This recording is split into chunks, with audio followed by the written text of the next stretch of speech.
మనం సప్త ఋషులుగా చెప్పుకునే ఋషులలో అత్రి మహర్షి కూడా ఒకరు. ఆయన భార్య పేరు అనసూయ. ఒకనాడు బ్రహ్మ, విష్ణు, మహేశ్వరులు ముగ్గురు అనసూయదేవిని పరీక్షించాలనుకున్నారు. అత్రి మహర్షి ఆశ్రమానికి చేరుకున్నారు. త్రిమూర్తులు రాకతో ఆనందపడిన అత్రి మహర్షికి ఒక షరతు విధించారు. మేము ముగ్గురం మీ ఇంట ఆతిథ్యం స్వీకరించాలంటే మాకు ఆహారం వడ్డించే స్త్రీ నగ్నంగా వడ్డించాలి అన్నారు. త్రిమూర్తుల కోరికను అత్రి మహర్షి తన భార్య అయిన అనసూయకు చెప్పాడు. అది విన్న అనసూయ ఏమంది? ఆతిథ్యం స్వీకరించడానికి వచ్చిన త్రిమూర్తులకు ఆతిథ్యం ఇచ్చారా అన్న విషయాలను ఈ కథలో తెలుసుకుందాం. అత్రి మహర్షి బ్రహ్మదేవుడి మనసులోంచి పుట్టాడు. అంటే బ్రహ్మ మానసపుత్రుడు అన్నమాట.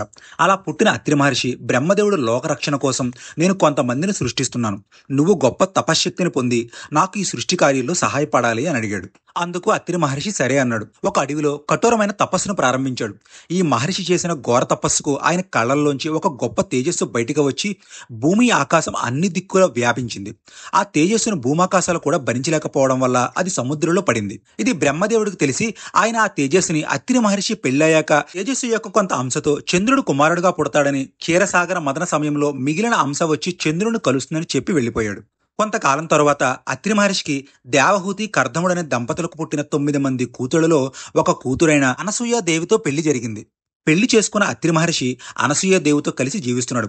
అనసూయాదేవి గొప్ప పతివ్రత. ఒకనాడు బ్రహ్మ, విష్ణు, మహేశ్వరులు ముగ్గురు అనసూయాదేవిని పరీక్షించాలని అత్రి మహర్షి ఆశ్రమానికి వచ్చారు. అత్రి మహర్షి, అనసూయాదేవి వారి ఆతిథ్యానికి ఏర్పాట్లు చేస్తున్నారు.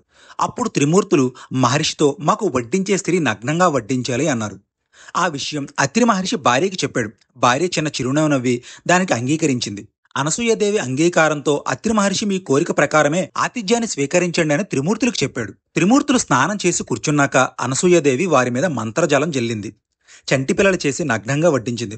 మళ్లీ దుస్తులు ధరించి వాళ్ళ ముగ్గురిని మంత్రజలంతో మామూలుగా చేసి తినండి అంది. భోజనం తరువాత మళ్లీ చంటి పిల్లలను చేసి ఉయ్యాలలో వేసింది. త్రిమూర్తులను వెతుక్కుంటూ సరస్వతి, లక్ష్మి, పార్వతి వచ్చి అనసూయ దగ్గర ఉన్న చంటి పిల్లలను చూసి మా భర్తలను మాకివ్వమని అడిగారు. ఉయ్యాలలో ఉన్న చంటి పిల్లలైన త్రిమూర్తుల మీద మంత్రజలం జల్లి మామూలు స్థితికి తీసుకువచ్చింది. అనసూయ పాతివ్రత్యానికి ఆనందపడిన త్రిమూర్తులు ఆమెకి ఒక వరాన్ని ఇచ్చారు. మా ముగ్గురి అంశతో మీకు ముగ్గురు పిల్లలు కలుగుతారని దీవించి సతీ సమేతంగా త్రిమూర్తులు అంతర్ధానం అయ్యారు. అనసూయాదేవి ఎంత శక్తివంతురాలంటే ఒకసారి కౌశికుడి భార్య సూర్యుడు ఉదయించగానే తన భర్త చనిపోతాడని తెలిసి సూర్యుడు ఉదయించకుండా చేసింది. ఆ విషయం తెలిసిన అనసూయాదేవి సూర్యుడు ఉదయించేటట్లు చేసి కౌశికుణ్ణి కూడా బ్రతికించింది.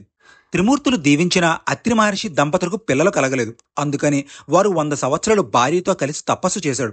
అప్పుడు త్రిమూర్తులు ప్రత్యక్షమై పిల్లలు కలిగేలా వాళ్ళని ఆశీర్వదించారు. అలా అత్రి మహర్షి కంట్లోంచి చంద్రుడు, అనసూయాదేవికి దత్తాత్రేయుడు, దూర్వాసుడు అనే ముగ్గురు పిల్లలు పుట్టారు. ఒకనాడు అత్రి మహర్షి అనసూయని పిలిచి మనకి మంచి ప్రవర్తన కలిగిన పిల్లలు కలిగారు కదా, నేనింకా తపస్సు చేసుకోవడానికి వెళ్ళిపోదాం అనుకుంటున్నాను, నువ్వు కూడా నాతో వస్తావా, పిల్లల దగ్గర ఉంటావా అని అడిగాడు. అప్పుడు అనసూయాదేవి, స్వామి మీకంటే నాకు పిల్లలు ఎక్కువ కాదు, కానీ పిల్లలు బాగా చిన్నవాళ్ళు, వాళ్ళు కొంచెం పెద్దయ్యాక మనం వెడితే ధర్మంగా ఉంటుంది. ఈలోగా పిల్లల్ని పోషించడానికి ధనం కావాలి కదా, మీరు వెళ్ళి పృథు చక్రవర్తి దగ్గర ధనం తీసుకురండి అంది. ఆ సమయంలో పృథు చక్రవర్తి అశ్వమేధ యాగం చేస్తున్నాడు. ఆ యాగాన్ని రక్షించడానికి తన కుమారుడితో వెళ్లమని పృథు చక్రవర్తి అత్రి మహర్షిని అడిగాడు. అత్రి మహర్షి కూడా సరే అని బయలుదేరాడు. పృథు చక్రవర్తి వైభవాన్ని చూడలేక ఇంద్రుడు యాగాశ్వాన్ని దాచేశాడు. అత్రి మహర్షి తన దివ్య దృష్టితో చూసి ఆ విషయం పృథు చక్రవర్తి కుమారుడికి చెప్పాడు. అతడు ఇంద్రుడిని జయించి ఆ యాగాశ్వాన్ని తీసుకుని వచ్చాడు. అశ్వమేధ యాగం పూర్తయ్యాక పృథు చక్రవర్తి ఇచ్చిన ధనం, వస్తువులు మొదలైన వాటిని తీసుకువెళ్లి పిల్లలకిచ్చి అత్రి మహర్షి అనసూయాదేవితో కలిసి